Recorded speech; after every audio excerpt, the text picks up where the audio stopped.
Hello, Taurus, Sun, Moon Rising, and Venus Signs. Kamusta kayo? Sana po nasa mabuti kayong kalagayan. Welcome back po sa Star Tarot. At kung bago kayo rito, welcome din po kayo. Please subscribe, like, share my videos, and leave me a comment po kung naka-resonate kayo. Thank you.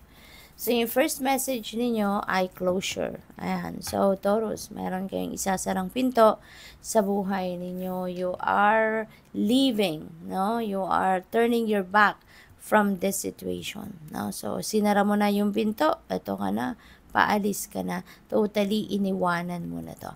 So, this could be anything, depende sa inyong sitwasyon. This could be relationship, diba? Baka nagkaroon kayo ng paghihiwalay ng kung sino man sa buhay mo. O pwedeng yung person mo, maaaring nagkaroon kayo ng, alam mo yun, yung away, nagkaroon kayo ng paghihiwalay at ngayon po pwedeng magde-decide ka na tama na, 'di ba? Wag na nating ayusin pa, wag na nating ibalik, no, yung kung ano ang pinagsamahan ninyo kasi baka napag-isip-isip mo rito na it's about time na, 'di ba? Para lumayo ka na sa taong ito. Maybe kumbaga nasagad na din siguro yung pasensya mo, nasagad na yung ano mo, nasagad na yung lawak, no, ng inyong pag-iintindi, 'di ba? Siguro mas na-realize mo na mas magiging masaya ka if you are just going to be by yourself na at wala na yung taong ito sa buhay mo. Kaya siguro ganun na lang ang gagawin mo. You're going to put an end to that. Pwede rin na yung closure na to is pwedeng sa trabaho ninyo. Diba? Napagod na kayo, nasawa na kayo, it's about time na to move on. No? So, pwedeng ganun. So, tignan natin kung ano pa ang mga messages ninyo. And, Taurus, maraming salamat for, for subscribing. And if you haven't subscribed yet, subscribe na po kayo. Thank you. See, next message ninyo, we have the circuitous route and perception. Ayan. So, siguro, you are going to have some changes, no, sa inyong perspective. Pwedeng dati paikot-ikot, no, yung mga nagiging sitwasyon ninyo sa buhay, siguro pwedeng ganun na lang lagi ang nangyayari, parang you are just alam mo yun, yung paikot-ikot, yung the same, almost always the same, no, kahit umalis ka, pagbalik mo, ganun pa rin. Yung ganun ba, no? So, yun na napipick up ko dito. So, maybe it's about time na to change, no?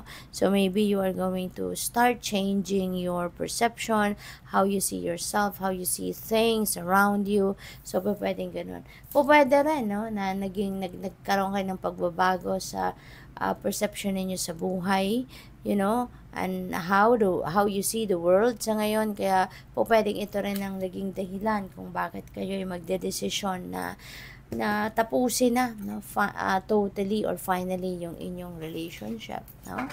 So, tignan natin kung ano pang mga mensahe para sa iyo. And, Taurus, there is a join button sa baba ng video, no?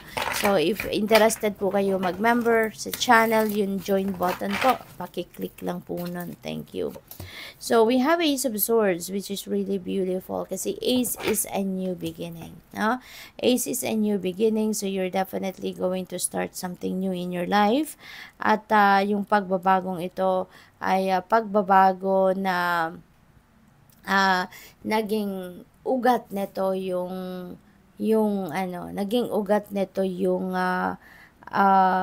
tawag dito, yung tagumpay na makakamit ninyo sa pagharap sa hamon ng buhay.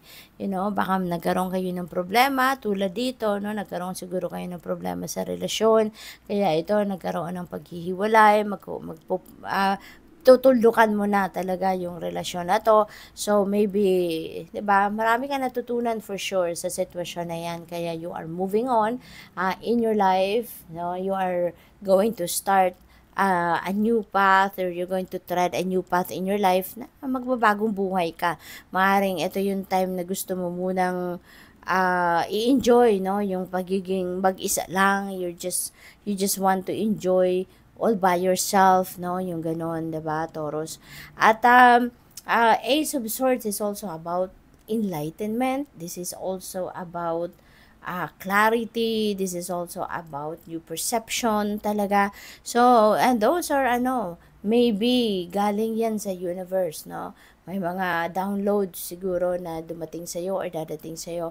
Or there could be heaven sent na mga tao sa buhay ninyo, dadating sa buhay ninyo na po pwedeng sila yung mag-i-influence on how you think or how you perceive things sa ngayon, no? At yun ang yun ang magiging dahilan, no? Kung bakit kayo magtatagumpay, kung bakit kayo makakalagpas, no, sa problemang ito. So, what else? Oh, wow! Taurus, napakaganda. We have 9 of Cups. So, magiging masaya ka na. Kasi this is about happiness. This is about joy, fulfillment. Magiging masaya ka. No? And dahil siguro, 'di ba, talagang feeling ko yung relationship na to naging pabigat sa buhay ninyo. Naging mahirap ang inyong sitwasyon diyan, ang pakiramdam ninyo. Kaya ngayon natutulukan mo na 'yan, 'di ba? Parang luluwag na din ang pakiramdam ninyo.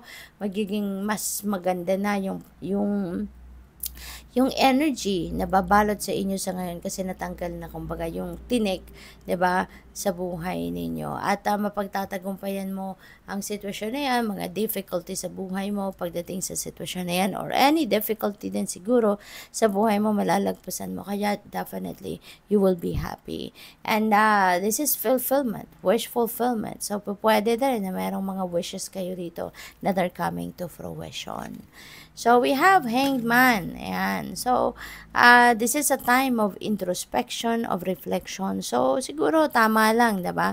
Na umatras muna kayo sa kung ano man ang inyong mga pinagkakabalahan, ano man ang mga iniisip ninyo. Step back muna kayo dyan. Okay? Para nang sa gayon, makapagnilay-nilay kayo before you start a new life, before you start a new beginning in your life. Examinin muna ninyo, no, yung sarili ninyo para nang sa gayon you would have a clear direction of where you are heading right now, 'di ba? Para magkaroon na kayo ng bagong direksyon kung ano na yung gagawin ninyo, ano na pagtutuunan ng pansin ninyo sa ngayon, no? Given that nanggaling kayo sa closure, nanggaling kayo sa tagumpay, 'di ba? So mas magandang anuhin muna ninyo, i-assess ninyo, i-review ninyo kung ano yung mga nangyari sa buhay ninyo, what are the successes, what are the failures, tapos, at saka kayo magplano, diba? Kung paano ninyo ina-navigate ngayon ang bagong buhay, you know? So, what else? We have 9 of Pentacles. Wow, ganda. Kasi si Nine of Pentacles, this is swerte pagdating sa pera, no? This is abundance. This is abundance. This is prosperity. So, this is financial comfort, freedom. So, magiging maswerte kayo pagdating sa pera. You know? At ito, you are going to be very proud of yourself kasi this is the fruit of your hard work. This is the fruit of your labor. Yung ano mo to, bunga ng inyong pagtatrabaho, ng inyong pagsisikap, ano man ang inyong pinagtrabahuan, no? Whether that is in your career, whether that is in your business. So, depende, no, sa inyong sitwasyon, but definitely, this is the fruit of your hard work. No? Kung ano man yung pinagtrabahuan, pinagsikapan ninyo, eto na yung financial reward nito, mai-experience mo na. We have Page of Swords. There are a lot of information coming your way.